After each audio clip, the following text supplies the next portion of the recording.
Bienvenue sur Top Invest, la chaîne des tops d'investissement. Ici, on parle essentiellement d'entreprises de qualité. Est-ce que Schneider Electric représente une opportunité d'investissement en date d'aujourd'hui? Alors, pour répondre à cette question, on va interroger les chiffres. Premièrement, qu'est-ce qu'on observe? On va regarder la tendance des revenus ici. On a des revenus plutôt stables sur les 10 dernières années. Donc, on a plutôt une stabilité des revenus ici.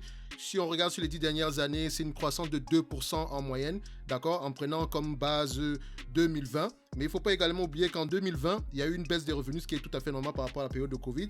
Donc, si on regarde bien sur les 10 dernières années, la croissance était déjà au ralentissement. Donc, en prenant par année, pour base l'année 2019, on a ici sur les 5 dernières années une croissance de 1,72%. Donc, sur les 10 dernières années, on avait plutôt 5,57% avant 2020. Donc, on va se dire en moyenne qu'ici, on a une croissance de 2% en moyenne. C'est une bonne chose, c'est une entreprise plutôt mature dans son activité. On aime déjà ce qu'on voit ici au niveau de la stabilité, donc c'est un checkmark. Ensuite, on va regarder la tendance de la marge brute ici. Donc la marge brute ici est plutôt stable, on reste aux alentours des 40%. C'est une très belle entreprise, donc c'est tout à fait normal qu'elle garde généralement ses marges à des bons niveaux. Donc 40% de marge pour une entreprise pareille, c'est juste un checkmark. Maintenant, on va regarder la tendance de la marge EBITDA. Donc la marge EBITDA ici, on recherche une stabilité, une croissance. On remarque qu'on a une croissance sur les dernières années ici, ce qui veut dire que l'entreprise maintient les marges brutes stables alors que les marges EBITDA augmentent, ce qui veut dire qu'elle est de plus en plus efficiente.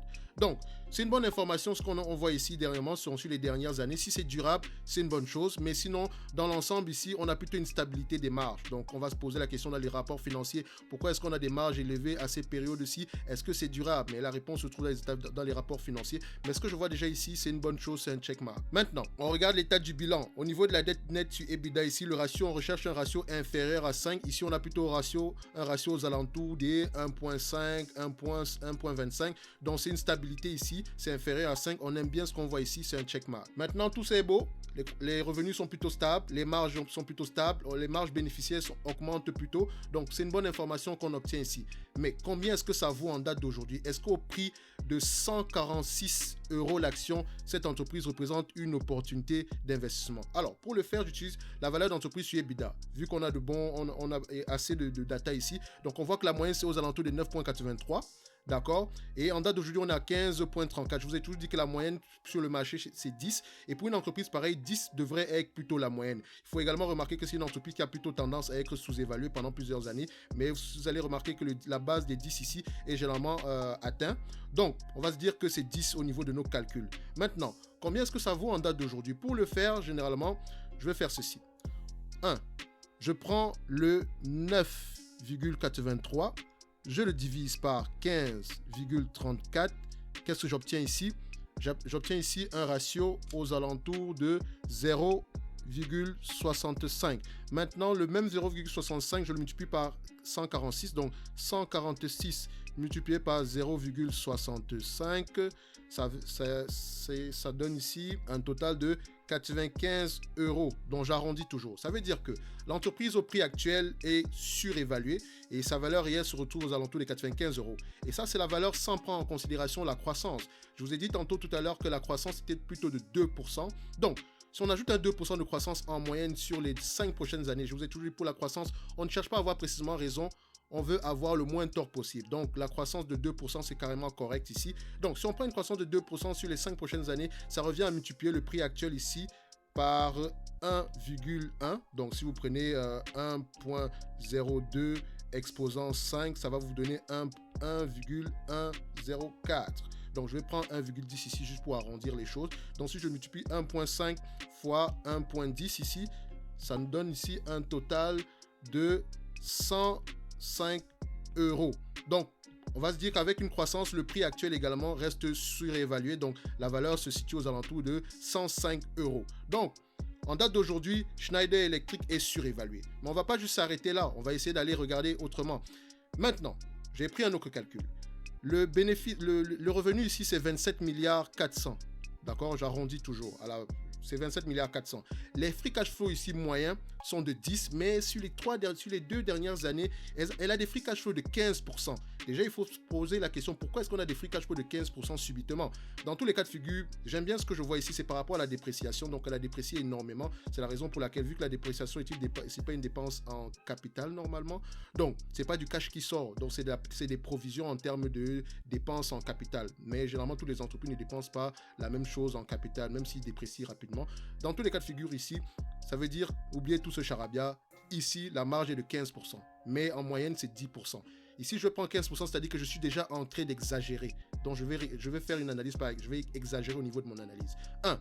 On a ici 27 milliards 400 en termes de revenus. Je vais multiplier par les marges ici de 15%. Donc, si on multiplie par les marges ici de 15% de 27 milliards 400, combien est-ce que ça donne ici? Donc, si on prend 15% de 27 milliards 400, ça va me donner ici, donc si on fait fois 0,15, ça va nous donner un ratio ici aux alentours de 41,0. D'accord, 4 milliards 110, donc 4 milliards 110 ici, multiplié par la croissance de 2%. Donc, quand je multiplie une croissance de 2% sur les 5 prochaines années, ça veut dire je multiplie juste ça par 1,1. Donc, quand vous allez calculer, ça va vous donner aux alentours de 4 milliards 540, quelque chose comme ça. Donc, on va l'arrondir à 4 milliards 600. C'est pour ça que vous avez 4 milliards 600 ici. Donc, j'ai pris ça sur différents PER. J'ai pris 3 PER. Pour une entreprise qui n'est pas de croissance, un PER de 20, c'est déjà exagéré. D'accord, avec une croissance de 2%, mais c'est surtout parce que c'est une belle entreprise, qu'on se dise la vérité. Donc, on va prendre un PER de 20 comme hypothèse optimiste, hypothèse de base, un PER de 19 et pessimiste, un PER de 17. Donc, avec un free cash flow, avec une marge de 15% et plus la croissance, ça va vous donner ici 4 milliards 600, comme j'ai arrondi ici. Donc, si on fait tout ce calcul, 17 fois les PER fois 4 milliards 600, ça fait 78 milliards 200.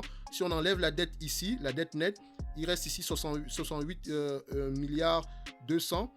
Divisé par le nombre d'actions ici, ça nous donne 123 euros l'action. Donc, l'entreprise au prix actuel serait surévaluée si on prend un PER de 17. Si on prend un PER de 19, avec le même calcul, l'entreprise ici est toujours surévaluée. Donc, la valeur est de 139. Si on prend un PER de 20, ce qui serait l'hypothèse optimiste, l'entreprise ici serait correctement évaluée.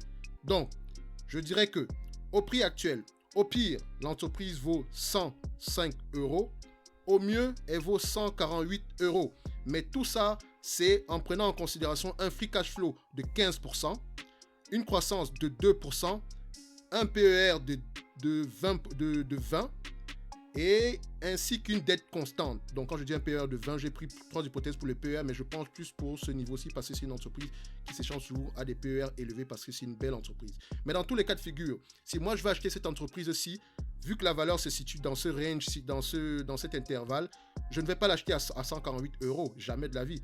Je vais l'acheter, généralement, je vais essayer de l'avoir aux alentours de, voilà, on va se dire 75 euros, ce serait mon prix. Donc, en mars 2020, c'était peut-être un bon prix d'achat. Donc, 75 euros, c'est le prix que moi, je voudrais payer pour cette entreprise-ci. Ceux qui vont payer 148 euros ici, c'est en espérant que les marges continuent à augmenter, ce qui est, voilà, on va se dire que là, c'est un peu limite. Ou bien, les profits, les revenus vont aller au-delà de 2%. Ça encore, c'est limite. Même si l'entreprise semble être dans un big trend présentement. Mais attention, elle est déjà très grosse. Donc, elle est déjà mature. C'est pas comme si c'est un nouveau secteur d'activité ou quoi que ce soit. Donc, il faut rester à peu près... faut rester au niveau de la moyenne, d'accord? Il ne faut pas être extrêmement optimiste ou bien extrêmement pessimiste. On essaie d'être au niveau de la moyenne. Dans tous les cas de figure, au prix actuel, Schneider ne représente pas une opportunité d'investissement. Si vous l'avez en portefeuille depuis avant si vous l'avez acheté en portefeuille avant les 148 euros, dites-vous que voilà, le prix est tout simplement correct. Ne vous attendez pas à plus que ça. Si le prix augmente, c'est peut-être parce que la marge va augmenter et pour ça, il faut aller regarder les rapports financiers. Pourquoi est-ce que vous pensez que la marge va augmenter? Tout cela doit être soutenu par un raisonnement qualitatif. D'accord? Ne vous fiez pas uniquement aux chiffres. Il faut analyser plus loin que ça. Fouiller la taille du marché, les compétiteurs, les marges, etc., etc. Dans tous les cas de figure, au prix actuel pour moi, Schneider Electric n'est pas surévalué, d'accord? Elle est à la limite de la surévaluation, on va se dire comme ça. Et un prix d'achat aux alentours de 75 euros serait une bonne chose pour moi, mais quelqu'un d'autre pourrait payer 100 euros par là, vu la qualité de l'entreprise. Mais dans tous les cas de figure, j'aime bien ce que je vois ici aujourd'hui. On va juste rester sur les lignes de côté pour le moment, mais elle est définitivement dans la watchlist.